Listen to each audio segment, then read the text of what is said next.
ছাত্র নিয়োগ নীতিতে 2437 জনকে নিয়োগ করার জন্য ত্রিপুরা সরকার তোমাকে জানাই ধন্যবাদ। ত্রিপুরা মুখ্যমন্ত্রী প্রফেসর ডক্টর মানিক সাহা তোমাকে জানাই ধন্যবাদ।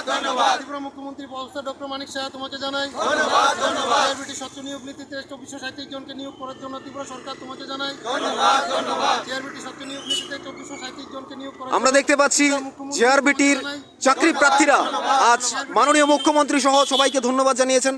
আপনারা এই যে ধন্যবাদ র্যালি করছেন, কোথা থেকে কোথায় এলেন? আমরা স্বামী বিবেকানন্দ ময়দান থেকে ধন্যবাদ র্যালিটা শুরু করেছি, তারপর টাউন হলের সামনে এসে শেষ করেছি। এই যে 2437 জনকে অফার প্রদান করা হলো, ত্রিপুরায় যে ইতিহাস সৃষ্টি করা হলো, মাননীয় মুখ্যমন্ত্রী এবং তার সরকারকে কি বলবেন? প্রথমত ত্রিপুরাতে জিআরবিটি বোর্ডটা গঠন করার জন্য ত্রিপুরা সরকারকে অসংখ্য ধন্যবাদ জানাতে চাইছি আমরা, এবং আমরা সত্যতার মাধ্যমে চাকরিটা পেয়েছি, তাই ত্রিপুরা সরকারকে এবং তার সঙ্গে ত্রিপুরার মুখ্যমন্ত্রী প্রফেসর ডক্টর মানিক সাহাকে অসংখ্য অভিনন্দন, শুভেচ্ছা এবং ধন্যবাদ জানাচ্ছি। আচ্ছা, এই যে দীর্ঘ প্রত্যাশা, অপেক্ষা, দুহাত বাড়িয়েছিলেন স্বপ্নকে ধরার জন্য, আজ সেই স্বপ্ন এসে ধরা দিয়েছে এবং দেশের স্বরাষ্ট্রমন্ত্রী অমিত শাহ উপস্থিত ছিলেন। কি বলবেন ত্রিপুরায় যে ইতিহাস তৈরি হয়েছে তার মধ্য দিয়ে?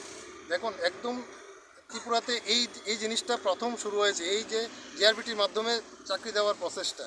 তো সরকার এটার জন্য আমরা দেশের স্বরাষ্ট্রমন্ত্রী অমিত শাহকে অসংখ্য ধন্যবাদ জানাই যে গ্রুপ ডির মানে সরকারের সবচেয়ে লেভেল 1 স্কেলের যে নিয়োগ নীতি শুরু হচ্ছে গ্রুপ ডি থেকে, তো এটাতে ওনার হাতের মাধ্যমে অফারটা বিলি করার জন্য আমরা ওনাকে, দেশের স্বরাষ্ট্রমন্ত্রী অমিত ভাই শাহকে অনেক শুভেচ্ছা জানাচ্ছি এবং অভিনন্দন জানাচ্ছি। তৎসঙ্গে নরেন্দ্র মোদী, আমাদের দেশের প্রধানমন্ত্রী, ওনাকেও অসংখ্য অভিনন্দন জানাচ্ছি এবং আমাদের রাজ্যের মুখ্যমন্ত্রী প্রফেসর ডক্টর মানিক সাহাকেও অভিনন্দন জানাচ্ছি যে এত সুন্দর একটা প্রসেস শুরু করার জন্য, যে এত হিস্টোরি তৈরি করার জন্য।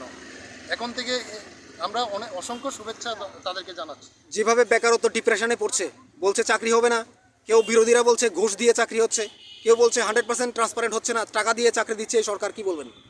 দেখুন, আমাদের এখানে যারা আমরা পেয়েছি 2437 জন, সবাই আমরা মেরিট বেসিক্স চাকরি পেয়েছি এবং এই সমস্ত শব্দ আমরা ইউজ করতে চাই না, কারণ আমাদের বর্তমান সরকার যারা বিরোধীরা এসে বলছে, আপনারা কি বলবেন তাদের উদ্দেশ্যে? দেখুন, বিরোধী করতে গেলে অনেক কথা বলতে হয়, কিন্তু আমরা বিরোধীতে যেতে চাই না। আমরা গভর্নমেন্টের প্রতিনিধি, আমরা আজ থেকে এবং শপথ করছি যে আমরা গভর্নমেন্টের ভালো কাজের প্রতি আমরা যাইব এবং গভর্নমেন্টকে হাতে হাত রেখে সাহায্য করব।